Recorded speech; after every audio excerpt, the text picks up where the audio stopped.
السلام عليكم ورحمة الله.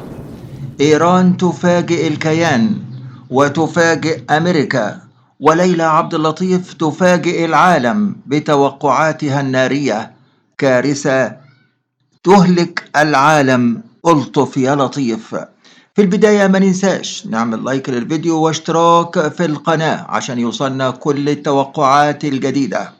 وأهلا ومرحبا بكم معنا في حلقة جديدة من أخطر وأجرأ ما تنبأت به سيدة التوقعات ليلى عبد اللطيف، وما هو متوقع حدوثه خلال الأيام والأسابيع القادمة من أحداث صادمة تغير خريطة العالم بالكامل.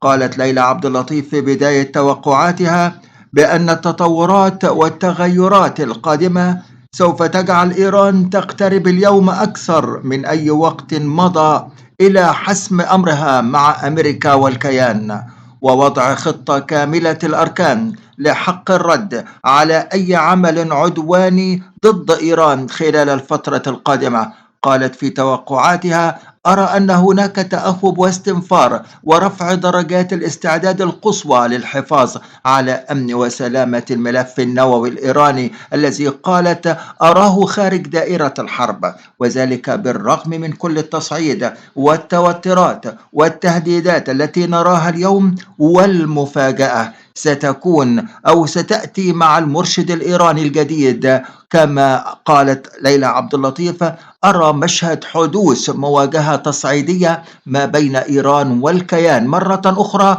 والأهداف ستكون أيضا بين دولة الكيان وبين العاصمة طهران. والمفاجأة الكبرى ستحدث من إيران، ستظهر على كل وسائل الإعلام، تكون حديث الناس والعالم. قالت ليلى عبد اللطيف: أرى أن المقاومة وعلى رأسها قيادة حزب الله ستكون صاحبة القوة والقدرة والسيطرة الفاعلة على الأرض للدفاع عن لبنان، وبشكل لن يتوقعه العدو أبدا، رغم امتلاكه كل التكنولوجيا والأسلحة المتطورة والمعلومات الكافية. قالت ليلى عبد اللطيف: إنني أرى ما يملكه حزب الله ورجال المقاومة لا يمكن أن يملكه العدو أبدا. قالت: أقصد هذا قوة الإيمان والعقيدة والعزيمة وحب الشهادة. ومن هنا قالت ليلى عبد اللطيف: إن لبنان لم تعد أرضا مستباحة أمام جيش العدو. صدقوني لما أقول لكم ما أراه يحدث على الأرض سوف يزلزل الأرض في حال حدوث أي تطورات قادمة أو حرب على لبنان، وخاصة على أرض الجنوب. فالحرب ستبقى ضمن قواعد الاشتباك، والأمور لن تخرج عن السيطرة وبين حكمة سيد المقاومة وقيادة المقاومة. قالت ليلى عبد اللطيف: أرى أن لبنان لن تقع في فخ الحرب مع العدو. تقول ليلى عبد اللطيف في توقعاتها: للأسف الشديد سيشهد العالم المزيد من الاغتيالات ما بين شخصيات عراقية وسورية ولبنانية خلال الفترة القادمة، وقد تطال الاغتيالات شخصيات مهمة خلال الأشهر المقبلة. ومن هنا ونرى شخصية إيرانية كان لها بالسابق دور بارز وكبير في دائرة الخطر توقعت كارثة عالمية قد تدمع لها العيون. قالت: سنراها خلال المرحلة المقبلة. سنرى العالم يناشد المجتمعات والمؤسسات الدولية لمساعدة هذه الدولة التي قالت عنها ليلى عبد اللطيف: أراها تتعرض إلى زلزال مدمر وقوي تتخطى قوة هذا الزلزال 8 درجات ريختر، مما سيجعل هذه الدولة ستختفي بشكل كبير وصادم عن خريطة العالم. كل الدول المتواجدة على خط البحر الأحمر، قالت عنها ليلى عبد اللطيف، سنراها تتأهب وتستعد لمواجهة حدوث حدث بارز وخطير. دول البحر الأحمر سوف تتوحد وتستعد للرد بشكل قاسي، ومما يجعلني أرى أن البحر الأحمر يشتعل وعلى إعداد الحرب، وكل ما سيؤدي إلى كوارث مالية واقتصادية بسبب تداعيات هذه الحرب. البحر الأحمر أيضا قالت سيكون مسرحا للكثير من الأحداث والمفاجآت القادمة مع وجود كل هذه الصفة الحربية والقوات الأجنبية في مياه البحر الأحمر. قالت: إلا أنني أرى أن الأحداث الحقيقية لم تبدأ بعد. قالت: أرى أن اليمن والحوثيين سوف يشكلون بداية الأحداث الكبيرة والأهداف المباشرة والبعيدة التي ستشكل الصدمة والمفاجأة للسفن الأوروبية والأمريكية.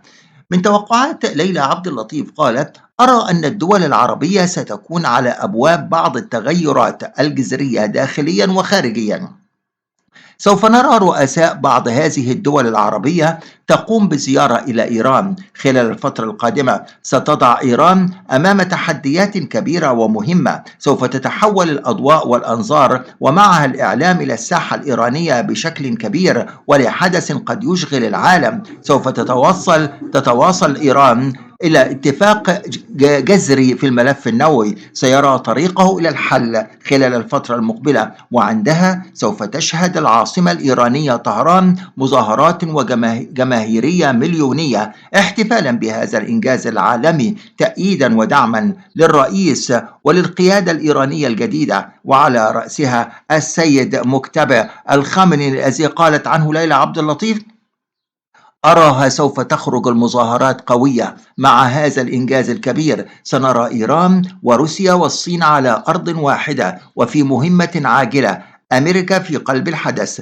الإغلاق العام والإقفال سيطال المناطق اللبنانية مرة جديدة. سنرى المزيد من الإجراءات المشددة خلال هذا الإقفال. سنسمع عن مقتل شخصية أمريكية سياسية بارزة خلال الفترة القادمة، مما يسبب بلبلة للرأي العام. من توقعات ليلى عبد اللطيف قالت: سوف تتعرض بعض دول العالم لفيضانات قد تهدد خلال المرحلة المقبلة، حيث قالت: ستطال تلك الفيضانات مساحات شاسعة وكبيرة من الدول العربية والأجنبية. توقعت بانتشار وباء خطير يؤدي إلى زيادة تداعيات فيروس كورونا، مما قد يؤدي إلى الدراسة والعمل عن بعد مرة أخرى في عدة دول عربية وأوروبية خلال المرحلة المقبلة.